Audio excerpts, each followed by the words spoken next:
Yes, the kitchen is open, my friend. We aren't selling these, but those who are lucky enough to be here right now will get a taste.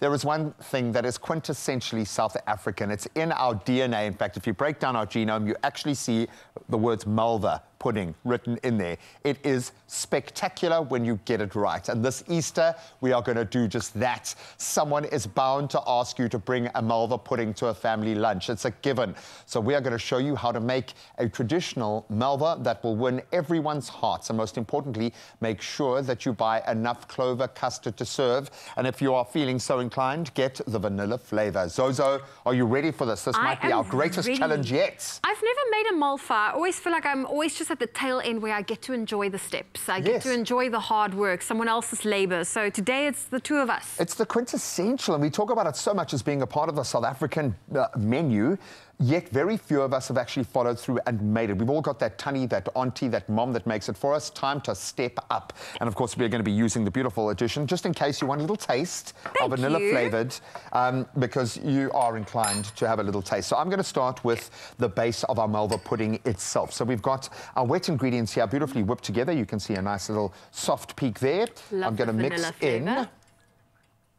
Look at that, hey? How smooth and creamy is that? So smooth. It like disappears in your mouth. It's really, really nice. It's dangerous because you need to buy the big tub, otherwise you're going to just chow it all before you've even got any on your Malva pudding. Okay, so we've got our apricot jam, which is a big part of it. We've got our yogurt going in there. We want this to be quite a dense kind of cake pudding, if that makes sense. We've got a little bit of oil and a little bit of acidity in our vinegar, and then we're going to mix these guys up. I'm just going to whip these out the way. Fantastic. So Graham, while you are putting our Malva ingredients together, I'm making that sweet syrup that goes on top when it's done baking. So I've got the butter, I'm adding our sugar, and we're going in with some cream, and we're just going to allow this to really, on a low heat, dissolve and allow it to come together. And just kind of all melt, because you need the unctuousness, as our Mr. Wasty would say. It's got to be oozing and dripping and caramelized. It's got to have that component. Okay, so now the dry goes in. I put in a bit of our Do you need some help baking there? powder. I think I should be able to just sift it through. It's all right if a few little lumpies get in there, but you obviously want this to be as fine as possible.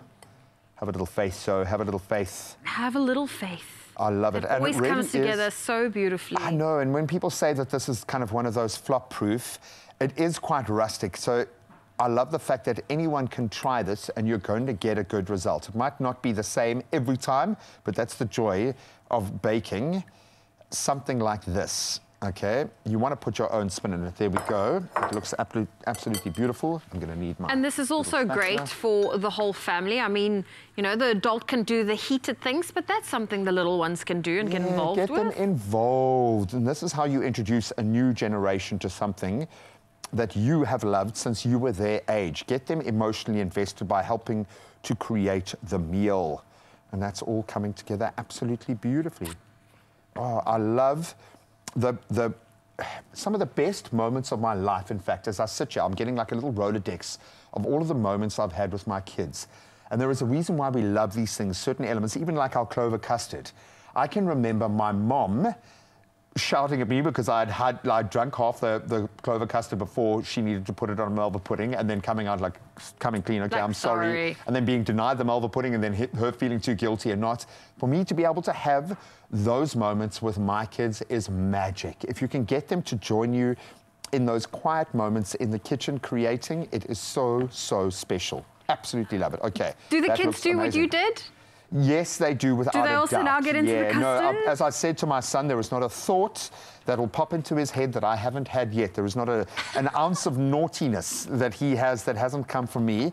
And then help us all, my daughter is 10 times smarter than both of us put together. So I think we don't stand a chance. Oh, and then any Easter plans for the family this upcoming long weekend? We are so lucky. It's Georgie's birthday. She's turning the big 4. So to have Easter and her birthday over the same weekend, and her favourite Nana from the UK is out. So it's going to be just magic. magical. So much family, so much chocolate, and yes, a lot of unicorns and sparkle as well, I would imagine. That's special. So we had our family weekend now. My sister came for a visit. They left Sunday morning. My parents left this morning. So this upcoming weekend, we actually have a family wedding that got postponed to Easter Monday. So we all are going to just, you know, the family will come together given the circumstances and still just make the most of a beautiful wedding. Oh, I know, a bit of drama there, but love will triumph ultimately. I love that. That's a perfect way to celebrate a long weekend like this, is connecting with the people that you love the most. Yes. And if you can do it over a delicious recipe, and there it is, Zoe. There it is. It's come together beautifully. Pop that in the oven, and we are winning at life. We are good to go. And then I'm busy I'm going to reduce the heat here slightly. And this is obviously the syrup we are making, but you'll just do it on a low heat. We'll make sure everything is dissolved, and once that Malva pudding comes out of the oven, we'll just pour the sauce over. I'm going to leave it there, front and center. Okay, so Callum Stoltz, our young superstar with the most incredible voice. I mean, everyone's just been like, oh my word. He is amazing, and he's too young to know the difference. So we're going to... This is one we made for you. Zoe and I made this for you with our own hands, Callum. Okay, with our own 2 hands. Would you like a little taste? Please. What is your favorite dessert, dude? This. This, really? Malva pudding? Oh, check. Buddy, what are the plans for the Easter weekend? Juicy parts. Get the clover custard in there. We're using the vanilla-flavoured clover custard, just a hint of vanilla. What do you think? If you don't like it, it's Zoe's fault. You can take the whole thing. We'll bake you another one. For your folks, because they're so lovely. Yep. Oh, I'm glad you like it. You see, he understands the brief. You can find this recipe at expressoshow.com. It really is that simple to make. What are your plans for the Easter weekend, dude? Oh, I'm going to go home just now. And sleep? Have a nap? Yeah. No. No, we're going back to Pretoria. And no doubt you will be performing, because that's what you do, man. I've no doubt you're going to be rocking out over the weekend. Now, he's going to be rocking out in just a moment with his brand new single, performing it just for you. You do not want to move a muscle. Only the VIPs, clearly, Zoe, get the Malva pudding. We don't get any. Not for ourselves. Well, get your hands on this recipe at expressoshow.com. You can actually have the whole thing. Elevate your custard game with the all-new vanilla-flavoured clover custard. So creamy and smooth, it makes all the other desserts a little jelly.